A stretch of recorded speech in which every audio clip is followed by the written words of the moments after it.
नमस्कार दोस्तों, कैसे हैं आप सब? उम्मीद करती हूँ कि आप सब बहुत अच्छे होंगे। वट सावित्री का व्रत 2024 में 6 जून को दिन जो है गुरुवार है।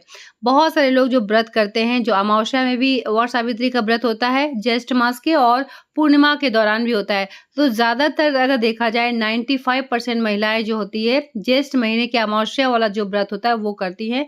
5% 10% अगर देखा जाए तो गुजरात हो, पंजाब हो, उन सब जगहों में किया जाता है। पूर्णिमा में व्रत कब है वो भी वीडियो में आप लोगों के साथ शेयर करूँगी। तो ज्येष्ठ मास की अमावस्या तिथि के दौरान ये जो वट सावित्री का व्रत है, ये है और व्रत का जो नियम है वो सब तो मैं बताऊँगी ही। साथ ही पहली बार जो व्रत करती हैं, बहुत सारे लोगों का मुझे कमेंट्स आया था। कुछ बहनें हैं जो फर्स्ट टाइम व्रत कर रही हैं और कहीं न कहीं मन में ज़रूर रहता है कि पहली बार व्रत करें तो जाने-अनजाने कुछ ऐसी गलती ना हो। साथ ही अगर पहली बार व्रत कर रही हैं तो कौन-सा गलती और भी आपको नहीं करना है। चलिए आज के वीडियो में अच्छे से जानते हैं। तो वीडियो बहुत ही हेल्पफुल है, अच्छे से वीडियो को देखिए। कोई भी सवाल सुझाव डाउट होगा नीचे कमेंट बॉक्स में ज़रूर बताएं। तो वट सावित्री के व्रत में सबसे पहले तो आप समझ लें कि बृहस्पतिवार के दिन व्रत है और अगर आप घर में व्रत करना चाहती हैं तो जो डाली है, जो टहनी है वट वृक्ष का, वो आपको बुधवार को ही तोड़ के रख लेना है घर के लिए। और अगर पत्ता है तो पॉसिबल है तो बुधवार के दिन थोड़ा-सा टहनी तोड़ लें या पत्ता भी आप तोड़ के रख सकते हैं जो कि बालों के लिए या फिर बहुत सारे लोग जो है 7-9 पत्ता का भी पूजा करते हैं जो कि बाँस का जो पंखा होता है उसके ऊपर चिपकाते हैं। तो आपके घर में जो नियम है वो ज़रूर करें, लेकिन जब भी किसी भी चीज़ का हम पूजा करते हैं तो ध्यान रखें उस चीज़ को उस दिन बिल्कुल नहीं तोड़ा जाता है। बहुत सारे लोग हैं जो कि मैं देखती हूँ और मैं कोशिश करती हूँ कि मैं ना तोड़ूँ, लेकिन बहुत सारे लोग जो है उस दिन बाँस से हो, डंडे से हो, वट सावित्री के व्रत के दिन जो है पत्ता को यानी वट वृक्ष का जो पत्ते हैं उसको तोड़ते हैं, तो बिल्कुल भी नहीं तोड़ना चाहिए। मैं जैसे कि बताई कि सोमवार के दिन शंकर भगवान को जब हम लोग पूजा करते हैं, तो रविवार के दिन ही हम लोग बेलपत्र तोड़ के रख लेते हैं, तो वो बासी नहीं होता है। उसी तरीके से पत्ता भी पहले से ही तोड़ के रख लें और वट वृक्ष की पूजा अगर आप करती हैं, तो बूझकर या फिर अनजाने कभी भी भूल कर भी आपको पत्ता जो है नहीं तोड़ना चाहिए, ये बात को ध्यान रख लें। तो आपको ये गलती नहीं करना है। और जो भी सामग्री है जैसे कि मैं बताई कि ऐपन हुआ, पीला सिंदूर हुआ, सुहाग का जो सामान छूने के लिए हुआ, अपने लिए भी थोड़ा-सा सिंदूर, बिंदी, चूड़ी कम से कम इतना तो रख ही सकती हैं। जौ का दान ज़रूर करें क्योंकि जौ का दान करना स्वर्ण दान के बराबर होता है।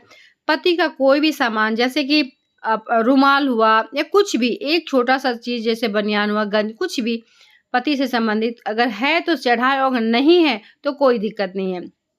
साथ ही सिंदूरा का सिंदूर तो आपको लगाना ही लगाना है और वहाँ बहुत ज़्यादा भीड़-भाड़ हो जाता है, तो आप घर में ही सिंदूरा का सिंदूर लगा के जाएँ। और श्रृंगार वगैरह अच्छे से जैसे कि आलता वगैरह हुआ, महावर जैसे हुआ, नेल पेंट हुआ, चूड़ी हुआ, बिंदी हुआ, आप नथिया लगा सकती हैं, मांग टीका लगा सकती हैं। भीड़-भाड़ है तो ध्यान में रखते हुए अगर बहुत ज़्यादा भीड़ है तो आप ना लगाएँ, सोना-चांदी ज़्यादा आपको पहन कर नहीं जाना है क्योंकि जितना कि आप पूजा ना करिएगा उतना आपका अगर कुछ भी गिर जाता है तो बहुत ज़्यादा दिक्कत हो जाएगा, इसीलिए ध्यान में रखें। लेकिन घर में अगर आप करती हैं तो बहुत अच्छे से सोना-चांदी जो भी पहनना है आप पहन सकती हैं, ठीक है? साथ ही पूजा के समय ही आपके सर में यानी क्लचर वगैरह से या क्लिप से किसी भी तरीके से आप अपने बालों में एक पत्ता जो है लगा लें और पत्ता लगाकर ही पूजा किया जाता है।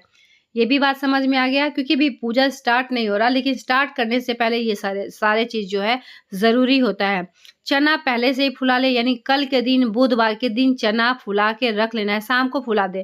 अंकुरित चना अगर होता है किसी के घर में तो दिन में फुला ले, रात में उसको रख दें, सुबह तक अंकुरित हो जाएगा। लेकिन हमारे यहाँ जो है रात में ही मैं फुला के रखूँगी और सुबह जो है वो चढ़ाया जाता है।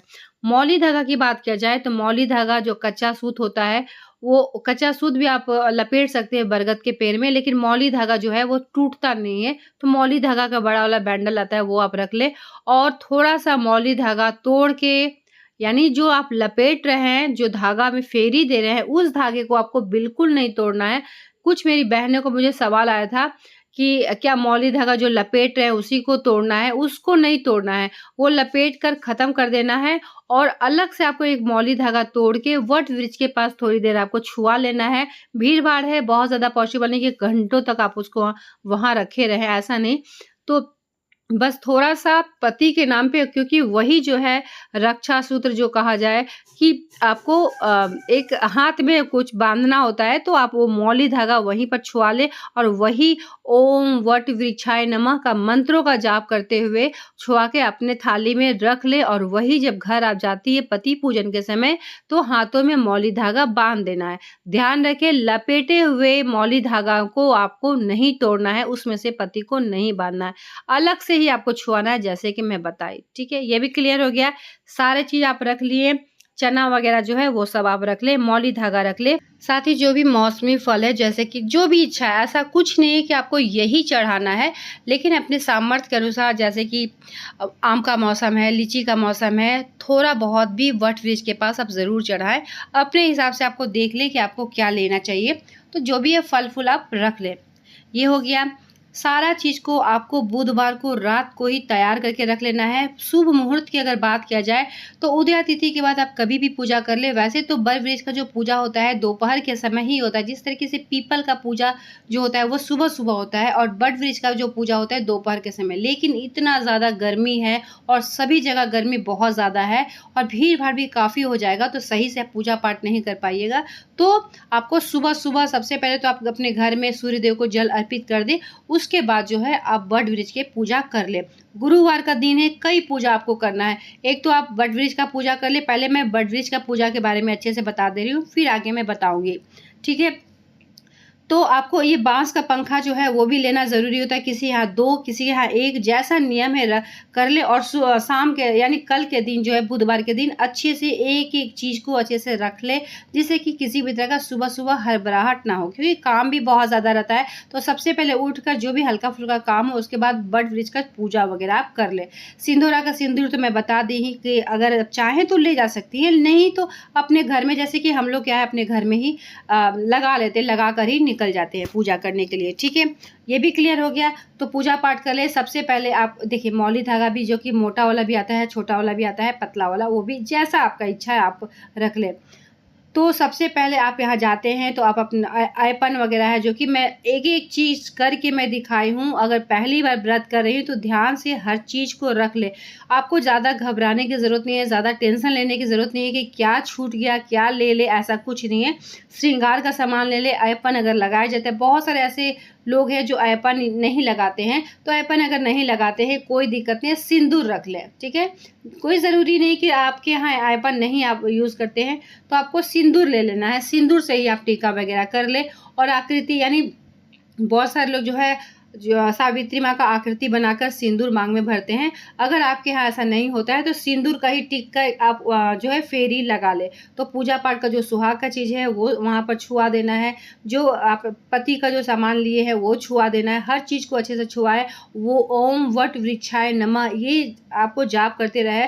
पति की लंबी उम्र की कामना करते रहे, आशीर्वाद माँगे। लास्ट में जो है वो क्षमा याचना ज़रूर माँगे, क्योंकि कितना भी हम लोग पूजा पाठ कर ले लेकिन कुछ ना कुछ त्रुटि तो हो ही जाता है।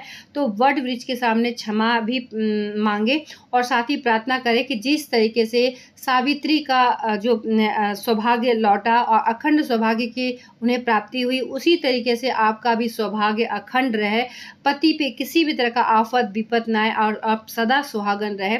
इसी के साथ आप जब घर जाती हैं और वहाँ पर जो है कथा आपको ज़रूर सुन लेना है। वट वृक्ष के आस-पास पंडित पुरोहित बैठे रहते हैं, वहाँ मंदिर अगर है तो कथा ज़रूर से ज़रूर सुन लें और जो भी दान का सामान है उसी समय आपको दे देना है। अलग से आप रख लें, कोई पॉलीथीन में रख लें, क्योंकि कई थाली ले जाना पॉसिबल नहीं है, तो अलग-अलग आप करके रख लें। ठीक है? जिससे कि आपको दिक्कत ना हो। और आप एक बैग उठाकर भी आप जा सकती हो और पूजा का जो सामान है वो आप छोटा-मोटा जो डाली है उसमें भी आप फूल डाली वगैरह जो है उसमें भी आप लेकर जा सकती है। क्योंकि एक तो तैयार हो ही रहिएगा, ऊपर से कई थाली हो जाएगा जो कि पॉसिबल नहीं है, चल भी नहीं पाइएगा। तो एक झोला में भी आप सामान रख सकती हैं, जो भी दान का सामान है, फल-फूल भी है या फिर कुछ भी जो पंखा वगैरह जो रखती है, और एक डाली में जिसमें कि ज़रूरी वाला जो भी पूजा का सामग्री हो वो भी आप रख लें। पहली बार व्रत कर रही हैं तो ध्यान रखें, चाहे कई बार भी आप कर चुकी हैं, आपको अच्छे से तैयार होना है और शादी का चुंदरी जो है वो भी आपको ले लेना है। शादी का चुंदरी अगर जैसे कई लोग होते हैं कि कहीं और शादी का चुंदरी है और कहीं और आप रह रही हैं, तो ऐसे में दिक्कत है। मतलब ऐसा नहीं कि लेना ज़रूरी है, लेकिन हाँ, कोई पूजा पाठ अगर आप करती हैं तो शादी का चुंदरी अगर लेती हैं तो बहुत ही शुभ माना जाता है, अच्छा माना जाता है। अगर है तो ज़रूर से ज़रूर लें, क्योंकि पूजा पाठ में ही ये सब हम लोग यूज़ करते हैं। ठीक है? जो छूने का सामान है वो अलग रख दें, अपने लिए जो रखी हैं वो अलग रख दें। हर चीज़ को अच्छे से सजा-गुजा कर ले जाया जाता है, जिससे कि ऐन मौका पे आपको हड़बड़ाहट ना हो गया? ये भी क्लियर? जनेऊ है तो जनेऊ भी आप एक रख लें, और वो बट वृक्ष के पास आपको इस तरीके से लटका देना है या फिर अर्पित कर देना है। ठीक है? हर चीज़ मैं बता दी। किसी भी तरह का डाउट होगा, सवाल होगा, नीचे कमेंट बॉक्स में ज़रूर बताएं, क्योंकि एक दिन का समय है और मैं कोशिश करती हूँ, बताती भी हूँ कि अगर आप पहली बार व्रत की हो या फिर कई बार कर भी चुकी हो, फिर भी जाने अनजाने कोई भी गलती आप ना करें। और जब आप घर जाती है, यानी घर में अगर टहनी लगा के पूजा करती है या फिर बट वृक्ष की पूजा जब हो जाता है, तो पति का पूजन ज़रूर करें। तो पति पूजन कैसे करना है अच्छे से समझ ले। तो जो रक्षा सूत्र जो मैं बताई थी कि एक मौली धागा वहाँ पर आपको छुआ लेना है, वही मौली धागा अपने पति के हाथ में आपको बांध देना है। तिलक वहाँ से लेकर आना है, वो तिलक आपको लगा देना है। जो प्रसाद है वो प्रसाद जो खिला देना है, और उसके बाद से प्रणाम कर लेना है। इतना ही कार्य आपको करना है, और आशीर्वाद ज़रूर ले। पति को बोले आपके सर पे हाथ रखे अखंड सौभाग्य का आशीर्वाद ज़रूर दे। उसके बाद अगर आपके घर में कोई बड़े बुजुर्ग है, चाहे ननद हुई, सास हुई, या कोई भी या जेठानी हुआ, जो भी है, घर के जो बड़े लोग हैं उनका प्रणाम अब उनको ज़रूर करें, आशीर्वाद ज़रूर लें। और इस तरीके से आपका व्रत जो है पूर्ण होता है। अगर आप उपवास में यानी निर्जला रहना चाहती हैं तो उस तरीके से आप पूजा पाठ करें। आपका पूजा पाठ तो कंप्लीट हो गया है। साथ ही इस दिन गुरुवार है तो विष्णु भगवान का पूजन भी ज़रूर करें। केले के पौधे में जल सींचिए, तुलसी माँ में आपको जल सींचना है। और साथ ही इस दिन शनि जयंती है। पॉसिबल अगर है, वट वृक्ष के पास अगर पीपल का पेड़ है तो वहाँ पर भी आपको जल ज़रूर से ज़रूर सींच लेना चाहिए, क्योंकि ये दिन जो है बहुत ही अच्छा दिन है, अद्भुत संयोग भी बन रहा है। तो हर पेड़ पौधा बड़ों से आशीर्वाद ज़रूर ले, जिससे कि आपका सौभाग्य अखंड रहे और अखंड सौभाग्य का वरदान मिले, आशीर्वाद मिले। और शाम के समय अगर पॉसिबल है तो एक दीपक केले के पौधे के पास ज़रूर से ज़रूर लगाएं। और इस तरीके से आपका पूजा जो है वो संपन्न होता है। और जो अगर निर्जला रखना चाहती हैं, अगर आप फास्टिंग में हैं, यानी एक टाइम अगर आप अनाज खाना चाहती हैं या फिर आप फलाहार पे हैं, उस तरीके से आप देख लें। तो और अगले दिन जो है आपका पारण है, उदय तिथि के बाद आप कभी भी पारण कर सकती है। कोई भी ऐसा नहीं है कि कोई टाइम है इसी समय आपको पारण करना है। तो उम्मीद करती हूँ कि हर एक पॉइंट को मैं क्लियरली आपको समझा पाई हूँ। फिर भी किसी भी तरह का सवाल सुझाव डाउट है तो नीचे कमेंट बॉक्स में ज़रूर बताएं। मिलते हैं एक नए वीडियो के साथ, तब तक के लिए धन्यवाद।